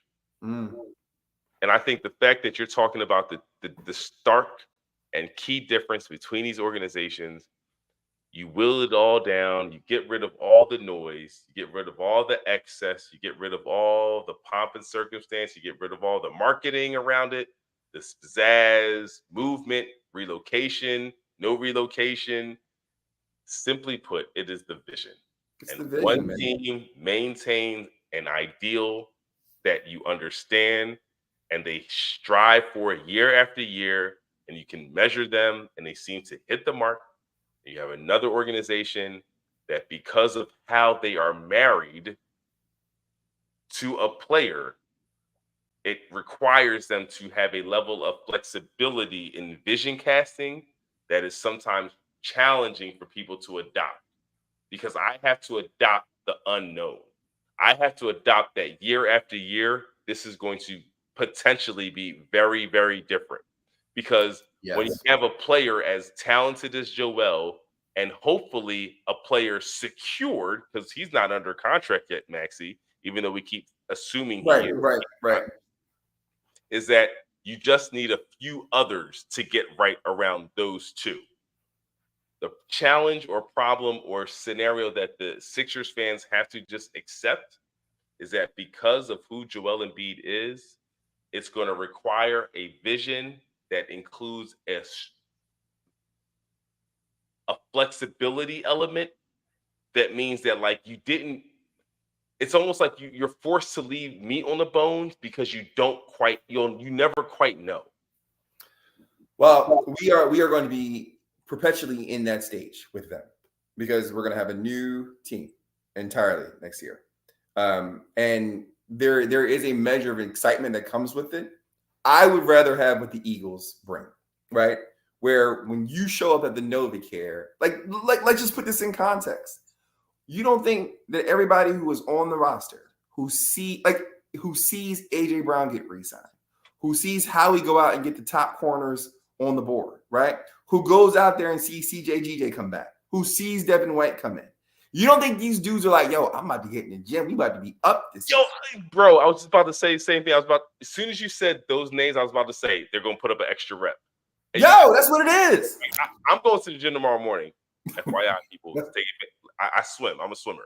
So I do like 40 minutes in the pool. I do a pool work as well as my rip stick. So it's like each lap, I do some rip stick workout and dips and squats. You better not be taking like granny aqua size in it like that, dog. I'm about to get ripped on my granny routine, okay? However, to your point, if that's not motivation to show up in the best version of yourself, what is? Then you're in the wrong game. That's exactly my point. When you have that established culture, when you have, I hate to say it, when you have like, and see, here's the thing. Here's why I love the Eagles. You have Jalen Hurts, who's a physical presence. Saquon, your running back, physical presence. Your wide receiver 1, AJ Brown, physical presence. Yeah. Now it's like we are that team. And then you're building a defense that is going to strap you up. That's not going to give you stuff on the outside. Has some dogs from Georgia that are supposed to punish the inside, and now he's going to get some. Like we're going to be nasty. From your lips to God's ears, man. Listen, Howie. After this weekend, I've said it. I felt this way. Howie's my favorite Hebrew since Jesus, dog. Like I'm a fan. He did an incredible job. He went out and added. I'm sorry. I would like to say Malik Coleman. For the record, he put Howie primarily on the hot seat in terms of how this team is going to look. As the team struggled this year, when he thought about who was responsible, Howie was front and center in terms of decisions. And so, he was. There was no question. Saying this now is to give Howie Roseman his flowers, because if he can turn a Malik Coleman, then listen, the brother is making some moves. You very rarely, you hear how cats talk about like, yo, gangsters actually don't retire, they get shot and killed or go to jail, right? How many GMs actually retire successfully, right? I'm not saying when I was critical of Howie, he's going to be Ozzie Smith. Listen, he may well be, but it doesn't mean that there were points in his tenure that were more or less perilous. That's all I'm saying. And so I think when you looked at how slow the secondary was, how the fact that you had not developed any defensive players on your own, and that you had an aging offensive line, he needed this season. It wasn't suggesting that I didn't have faith in him or that I didn't think he was capable of doing it. It's that he needed this. I love it because everyone thought we were like already there, and I think Howie knew that. Wait a minute. Yeah. Like I need this team to underperform enough so that I can shore things up, and people just not have the expectation that we are the new thing. It's like we're not quite the new thing. And listen, in that comment, key pieces. That comment isn't necessarily an indictment of Howie, because Howie's fantastic, like forever, right? He's been incredible. But the point is that I have to give credit again. Let's compare the two, the Eagles and the Cowboys. Jeffrey Lurie is not going to stand idle, right? He's not. Meanwhile, Jerry Jones thinks he is literally the quarterback, defensive coordinator, he is the general manager, right? And owner, right? Because the Eagles are not going to accept getting there and not potentially competing and for winning a title. The Cowboys are just hoping by their performance and their inactivity to eventually just float around and maybe things will work out for us. I will say it is a little bit surprising that the Dallas Cowboys have been this inactive this offseason, especially with all the question marks that they had. You would think that they would have had, again, the vision. It's almost like they just wanted things to kind of fall in their lap and save them because they didn't quite have a plan of how to address it. Exactly. Without the plan, players saw it, and you had some play like Gallup. I think he signed somewhere else. Like So- what happens if listen, I don't think Dak Prescott is the world's greatest quarterback, but I think he's pretty good, right? If he leaves, are you even thinking about Dallas as a possible NFC East contender? No, right? No. So now you got this dude who is literally on the last year of his contract. I'm sure that's going to be a He has discussion. not been re-signed yet, right? He's not been re-signed. Sam, that's going to be discussed every single day on ESPN. So silly, because here's what's weird about how teams don't understand the value of just getting in front of certain things. ESPN, as soon as you said it, I remember Greeny talking about this with Dak the first time he went into this whole negotiation, and he ended up being franchised twice before he got paid, like Twice. something I mean, weird. that's And it's it. like, That's it. why would Dallas wait until now? Why didn't they just make a decision prior? And they are literally in the same boat. Not just with him, but they can renegotiate a Micah Parsons contract. You don't think CD? You don't Birds, bro. Everybody, the gig is up. Mike is coming to Philly. listen. Let's call a spade a spade. Mike's coming to Philly. We're But- signing guys that we're gonna be able to leverage and get over to Dallas. Listen, you know what? I mean, the way how he's out here printing money, turning money into wine or whatever it is. You're like, Yep. listen, he You'll can give make that it work. good old bonus, that good old signing bonus that goes outside of the salary cap. We're just going to commit to the player, and that's why we are going to be that much more attractive to other players because we pay guys. We don't play around. The But- Eagles aren't playing around. Think about how that relates to don't play around. CD Lamb. You don't think CD Lamb, who's looking at like Devontae Smith? I'm sorry, Devontae Smith is got a contract. AJ Brown just got paid twice, right? He got paid when he came here, and then he got paid a couple weeks ago, right? He got paid Son, twice. After 2 years, he got paid twice. You see what I'm saying? You don't think CD Lamb is First looking at time that? he got paid again, and You see what Devontae I'm- got paid the first time. He's about to get paid again. Exactly. So you don't think CD Lamb is looking like, yo, where's my bag at? Come on, man. And you know what? The difference is CD Lamb is about to squeeze him. But because the Eagles stepped up, we ain't had to squeeze nobody. We're like, look, y'all part of the family. Y'all want to be part of this family. We got it done we're gonna early. start We taking got care it of y'all. done We're gonna early. start taking care of you now early. We're not gonna pay you the top. We're gonna pay you the most times overtime, and y'all just gonna eat. Y'all gonna be here and produce because we are paying the type of players that are independently driven to be the best. Like AJ, like Devontae Smith. That's why I love Devontae Smith. You could tell it don't matter who he played for. He thinks he's that dude, yo. Yeah. And AJ, he's slow Batman. Like it jumps off. Like if you don't even know the sport, you're like, who's that guy? You know what I'm saying? Yeah. So the fact that we got both of them, a dude that's like in here, his heart is as big as any player that ever stepped on the field. It's like Allen Iverson on one side, and you got T.O. on the other. You know what I'm saying? Like you actually have that. So you're looking at all of that, and you're saying, if I'm going to work, and I'm walking into the Eagles Come on, facility, man. You bring And- your A game every day exactly, and You're gonna be it's fired. because to play and practice. Like your practice habits, they're not going to be shucking and jiving at practice. I hope I can say on the internet. I hope I don't. probably not. That sounds Probably bad. not. Right? That sounds Yeah, that's terrible. So, good lord! As soon as I said, I was like, "Did I say that They're right?" not gonna be stepping in. They're not gonna be stepping in. Oh my lord! Oh my gosh! Yo, every player on that team is going to have so much fun if they have a professional mindset. And I think the young boy, Quinyon Mitchell, Yeah. that was like his whole deal. They're like, he's the most professional ready cornerback in this draft. Like he moves as a professional, even at Toledo. I'm So excited, man. if you have the mindset of honing your craft, because I was a professional player, right? Like I understand going to work with the idea of how can I become better today? What is he telling me? Who am I going against? Every rep I get, because sometimes you don't get reps, yo. You have to take mental reps. You don't get opportunities to just do it. So if you know what you had to work on yesterday's practice, when they say you're done, you go home, you're working on that stuff because they're going to build on it the next day. And if you don't show you've been able to put those two together, you're not going to get reps on the floor to do it. You know what I mean? Yeah. So I know what practices consist of.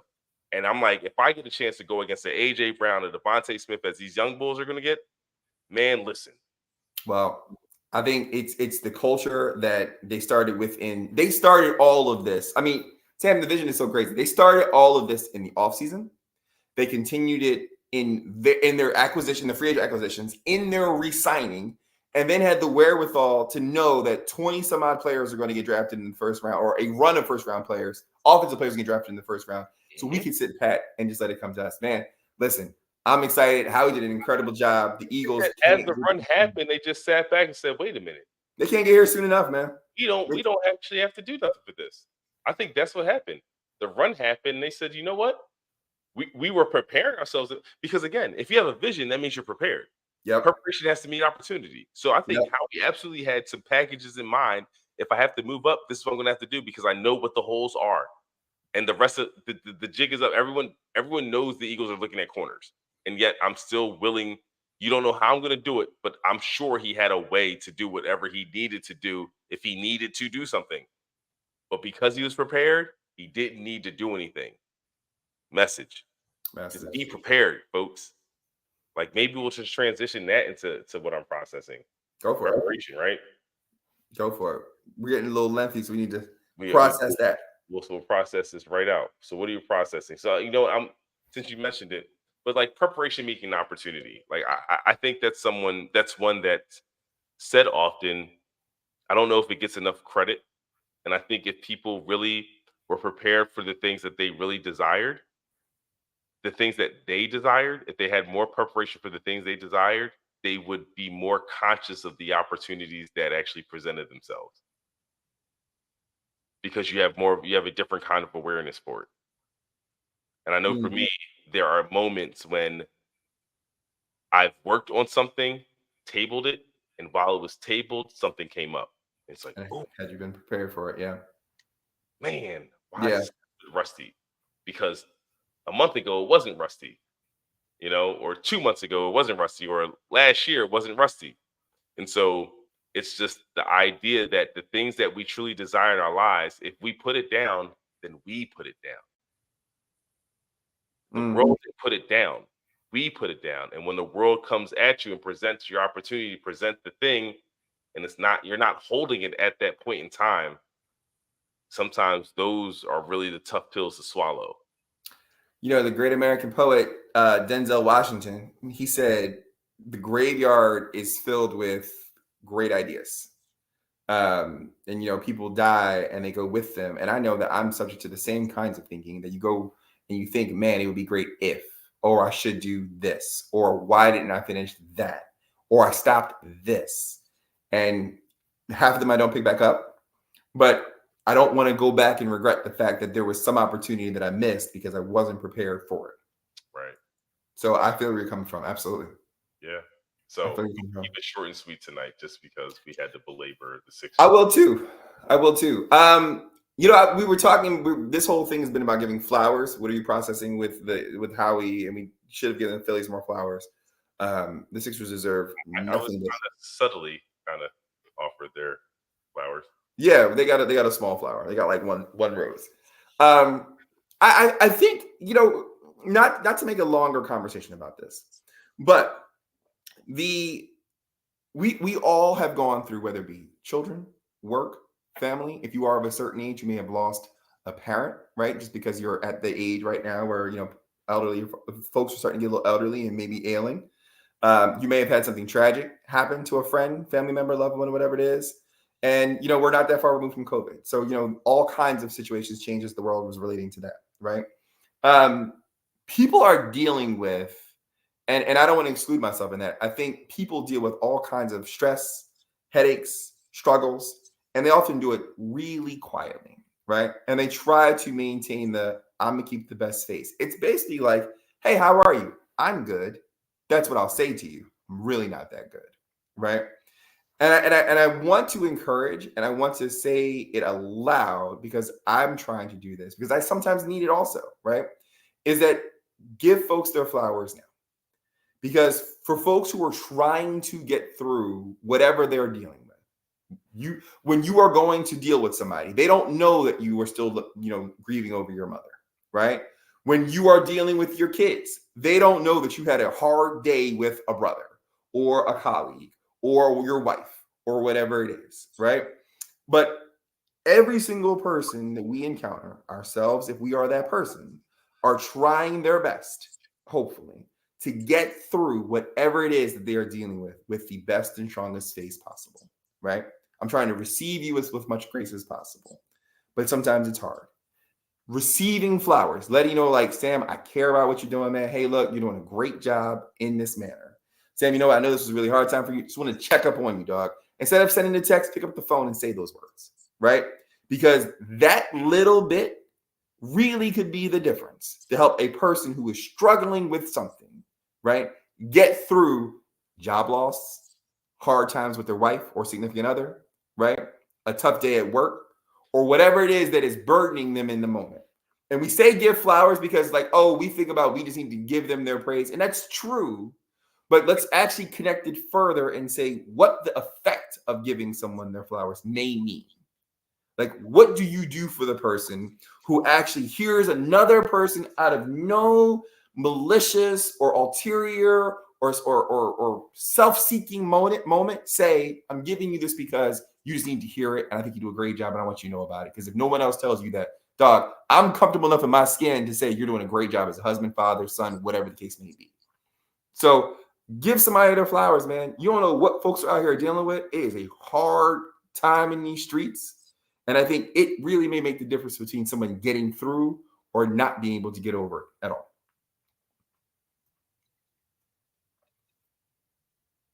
Wow. So, I'm thankful that I'm wearing sunglasses right now because I think my eyes would have communicated so much as you were talking. Interestingly enough, my brother just spoke at our church on Sunday, Oh, and wow. he had my sister join him. My sister is a clinical psychologist, and this is Mental Health Awareness Month. And in the conversation, it was really about we are, as a congregation, we're hosting a conference this upcoming weekend. But the reason he broached the topic at church was really to talk about how even as members of the body, we care for those that have like a social stigma about them, but are in need of care. They're still part of the body. And he used the reference of the woman with the issue with blood, Blood. Yeah. how because she had an issue for 12 years, and my sister sort of elaborated in terms of being outside of the camp and outside of protection. Generally speaking, women, when they're going through their cycles, they had a period where they were determined unclean, and so they kind of were outside the camp for that period, and then they would come back into the fold. So imagine a woman. So for that period, they're kind of uncovered in that period, right? And so it's like they have to go through the anguish of that. And so part of my brother's conversation is like, what does a person experience? Because a lot of times in the word, we don't talk about the emotions people are feeling. It's just a story in terms of what they endured. But the question, simply put, is like, what is a person feeling going through something like that? And not only, that as a way of life, but then also the notion of 12 years outside of the camp, outside of community, as a woman, like, how does that affect how you even interact with people if you're living outside of community for 12 years? And then, you exhaust all your relationships, you exhaust all your resources in order to try to treat this treatment so you can get back within community, and it's all, you don't succeed. And then you find or hear about a healer who's performing miracles, and then you are in a point of desperation, and all of your belief is there. And it's like, and again, you actually have a condition where it's illegal for you to touch people.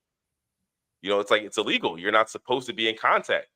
And so as Jesus is going through the crowd, you only catch a hem of his garment, and he stops and says, "Who touched me?" Yeah. Power went out for him. Yep. He felt virtue leave him in that instance. And so it was, but as much as we hear the story, we never consider what this person was mentally experiencing just as a way of life through that. We always hear it as all you got to do is believe, and if you just believe and just touch the hem of his garment. But what about the woman and her life living in a world where she's outside of the camp? And so when we think about, like, even just mental health awareness, his whole conversation was, a lot of times when we think about the concept, we think about others in need of help. I'm going to be aware of others who have mental health issues and have awareness around that. But we never think of ourselves. No. and what we all go through and all experience, and like where we are ourselves in terms of our own mental health. So I think the fact that you're talking about giving people flowers, if we recognize who we each other were and could see each other more clearly and remove like these negative stigmas around certain things that we all experience, and be there for each other a little bit more, because and be just be present for them, because we have an understanding that, hey, I want to meet you where you are. I don't want to just assume that things are good for you. Yeah. How are you doing? I want to offer a space where you can actually feel that you can share your honest response to that question.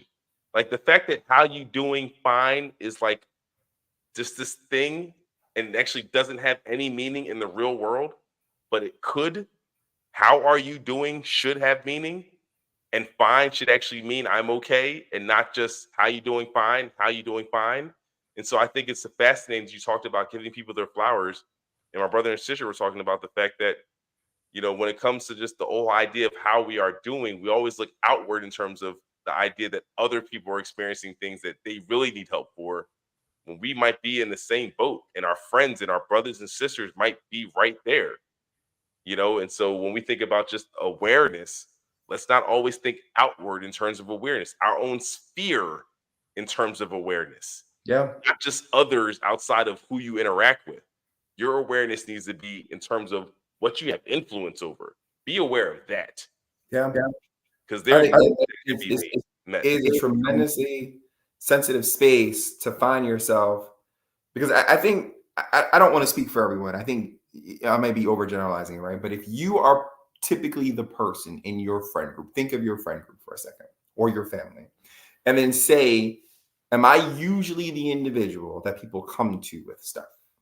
Am I usually the person who, when you got something going on, you sit down on my couch and you unload, right? You probably have multiple people who recognize that value in you and do that to you.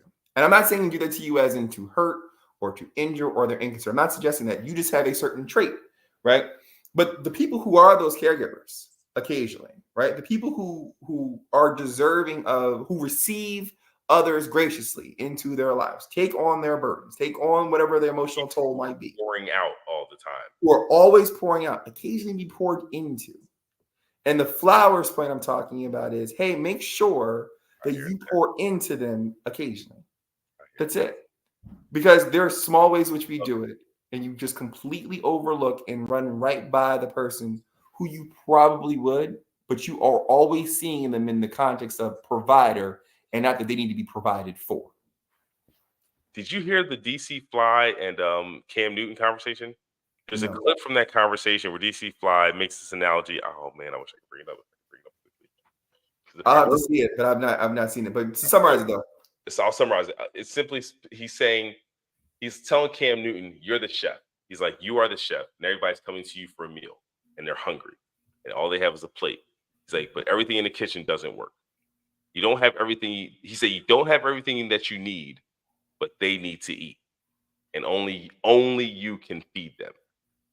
And so you have to do what you have to do, and you do what you have to do because only you can do it.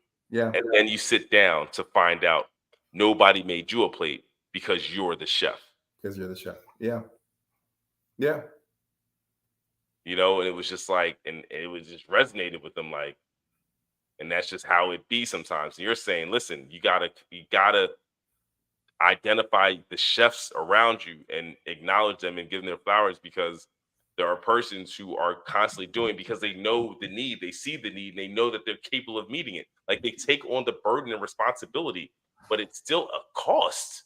Like we know, you and I went to the same high school, and so we know some of the same people. I'm sure you still keep up with them, and I keep up with my group or whatever it is, and it's all well and good. But I am sure, like within your sphere, like mine, that if you were to think of 5 to 6 people who are in a particular group, that there's someone in that group who is, yo, I need to call, I need to talk to, I need to run this by X, Y, and Z person, right? Every now and again, that person needs to be checked up on too. I mean, there's just so much. Like I said, we are getting older. We may have parents who are aging. We may have, if they're with us still, if they're with us still, they may have health challenges, right? My father lost a kidney not that long ago, right? We've got siblings who are going through stuff. We live in a home where we are with a significant other or by yourself, which is a whole other set of challenges, right? And so all I'm saying, we are quick to stand up and applaud, a great draft weekend, the Phillies who are out here killing it. Yo, I would stop the world for my family and friends. Yeah. I would. And every now and again, I need to remind them of that. And every now and again, I need to be reminded of that too. That's all I'm saying, because it's real in these streets. That's it. And so with all of the other things, all of the other things that are going on, whether it be a diagnosed mental health issue or the fact that sometimes, you are so focused on the next thing, getting to the next. And as men, I know in particular, we got this to do. I got to get to this box. I got to check this landmark off. I got to get to this milestone. Sometimes you actually do need to I just need a hug. I just appreciate you. Well done. It's probably still hard. How are you dealing with this? You had a hard time, or your kids have been going through X. Are you feeling okay? Like I can go on for days about this, man. Like I sometimes discipline my children. And it's never, regardless of the form it takes, whether it is spanking or yelling or telling them to go, it is never an easy discussion. Right? But I know that I love them and I can't let them go. Right? So I don't correct, but whatever the conversation is, and that's a very simple one that we all can probably relate to in some form or fashion. It's just some kind of affirmation. Give flowers to the folks who occasionally may need them and who are often the ones who are giving them to someone else. That's my process. As you're talking, just to make it plain and just show everyone who will watch this episode how real it is for me. As he was talking, I actually sent a message to a friend, a gentleman that I want to say last year we set up a weekly kind of just check-in, just to see how we're doing, encourage each other, and kind of things kind of just taped off. We ran into each other over the weekend, and in running into each other, it's just like we didn't bring that back up per se, but we definitely brought back up the idea of not the weekly touch points, but just touching again in terms of the connecting, encouraging, understanding that we both need to be poured into. To your point, certain people who have a community around them, that we all play a role. And there is a role where there are those who will need something that you can offer them. And because, again, how you're designed, you're going to meet the need. And when you're around others who have the same cross, you realize that just through proximity, there's ways that we can,